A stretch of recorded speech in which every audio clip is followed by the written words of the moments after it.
As a testament to God's restorative work, we invited Victoria McCarter, a board member of Mercy Ministries and a longtime Joyce Meyer Ministries partner, to share her testimony with the men of Genesis Home. Praise and worship the Word, and that's how they start their day. I'm Victoria, and I want to know a little bit about you before I tell my story. My name's Nico. I'm here also too because I was addicted to heroin for about 7 years. Hi, my name's Vinny. I'm here also because of heroin cocaine addiction for the past 10 years.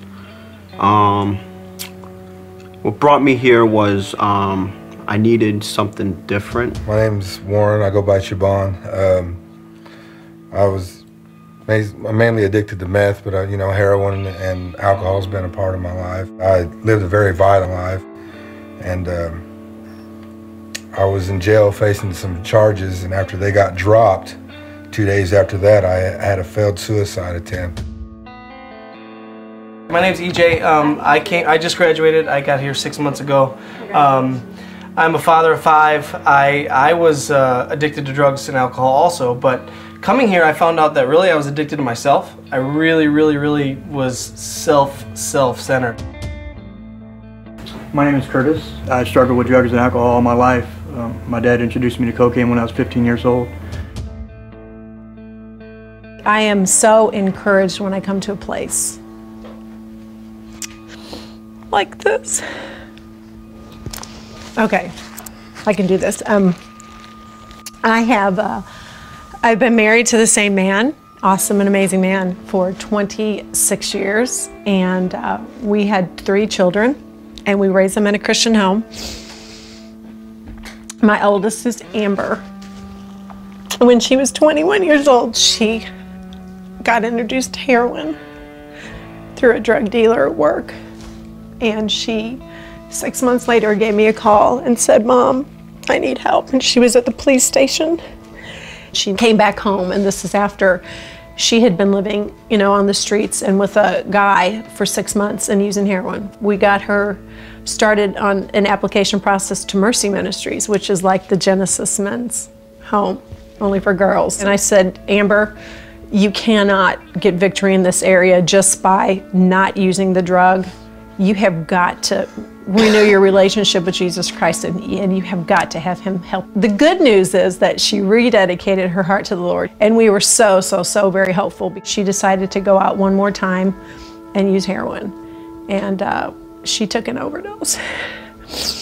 And they called us from the police station. It was bad because they wouldn't tell me anything over the phone, and they said they wanted to meet us in person. So my husband met with the police officer, and they said that they found her dead, laying at the side of the railroad tracks. And when I heard your stories, I thought, man, you just don't know how God has such a purpose and a plan for each one of your lives. And without Christ, you're gonna go out and you're gonna do the same thing over and over and over. When you get out of the program and you have those temptations and they're sitting in front of you, I want you to think about my daughter. And I want you to think about, how it breaks a mother's heart. And I have a precious wife that is just beautiful. I have 5 boys that love God, and yet I continue to choose to do. You don't know what addiction is until you do something that you would never see yourself doing.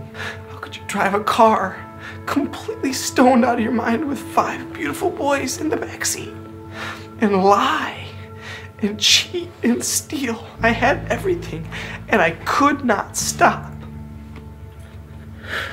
I knew I had to get help, but I thought the help was gonna come from people helping me, pity me. And I think through getting to a point where you're so humble and so desperate that you just drop and you say, I can't do anything in my own strength, because I'll fail. Nobody tells you that Jesus is the way. You can't change how God loves you, how straight you are, how clean you are, how many times you fail. God loves you like you love your boys or your daughter. He loves you no matter what. And so you just have to surrender to God. I can't even imagine losing a child. And your testimony is power. And you have to tell people about what happened to you. Through this experience of my daughter, God has really stirred up a passion in me to say, I'm not going to let that happen to somebody else's daughter, but to somebody else's son. The hope is in Jesus. And thank God for Joyce Meyer Ministries. Thank God for Joyce Meyer. Thank God for this opportunity that you guys have to come here and do this. Can I give you guys a hug? Yeah. Thank you so much. Okay. The most touching part today was when the men shared their stories, and then I shared my story. When I looked around the room and I saw the men crying, I knew that they understood, and it just touched my heart to see God is doing something powerful in their lives. God is working through the lives of people who we may think their situation is absolutely hopeless because it looks that way. But through God, all things are possible.